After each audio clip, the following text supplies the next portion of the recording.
Alright everybody, it is time for another Destroying Humans news video. Today we will be looking at more gameplay. This was on Alienware's Twitch channel. I will be linking the video down below. Let's get started. Right here we see the menu. Now this might not be final, and most likely won't be final because this is pre-alpha footage.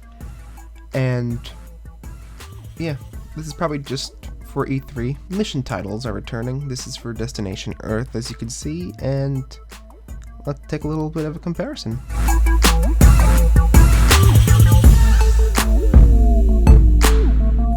The drive-in sign has returned, as we would have expected, since this is a remake of the entire first game. Plan 42 from Outer Space. Now I know they don't have the rights for Plan 9, so I guess they created their own little in-game movie called Plan 42.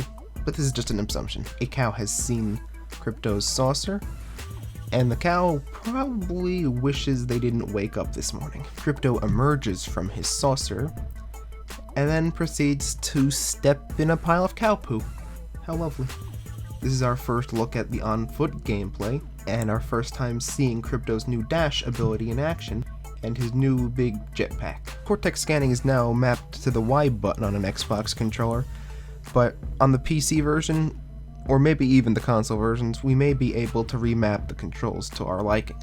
Here we can see a probe in the background, so this confirms that probes will be returning and we will get rewards for collecting a bunch. What will the rewards be for collecting these probes? I'm not really sure yet. Possibly skins, customizations for Crypto, or maybe in-game movies like the original was. This is the cutscene everybody's been wanting to see in the remake.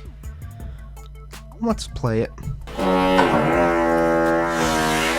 You've asked for HD cow poop? They gave us HD cow poop.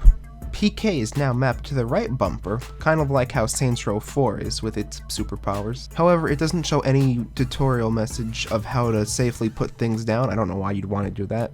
It's more fun to just throw things at walls, but if you'd like to put things down safely, I think you'd have to just tap the right bumper while you're already holding something, and if you were to hold it down, it'll charge up a throw, and the longer you hold the charge, the further the throw will be.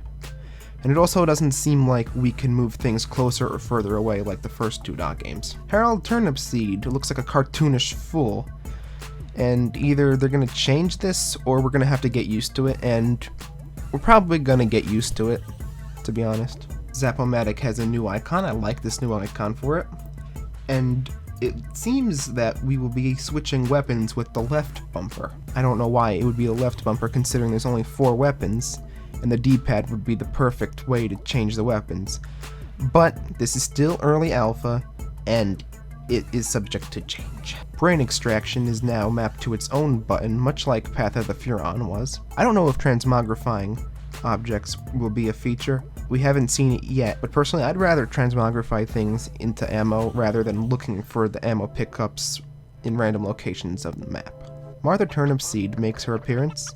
She looks much more realistic than her recently deceased husband. She offends Crypto by calling him green, and then runs away like a big baby. I am not green. But to be honest, you'd probably do that too if an alien killed your husband. Locking onto targets is a new feature. This was in Path of the Furon, but it seems to be much more fluid now. The cops have arrived and they look pretty decent. The saucer can now move up and down, just like in Destroying Humans 2, Big Willie Unleashed, and Path of the Furon. Now, I already have a lot of the saucer footage up on my previous video. I'll link that in the cards, and maybe the end cards. So go watch that now, and then come back when you're done with that. Majestic agents are very cartoony, just like we saw in the last video. They really do need to trim their eyebrows, to be honest. That's the one big thing that's off-putting, at least to me. Hollowpox units are now around the world.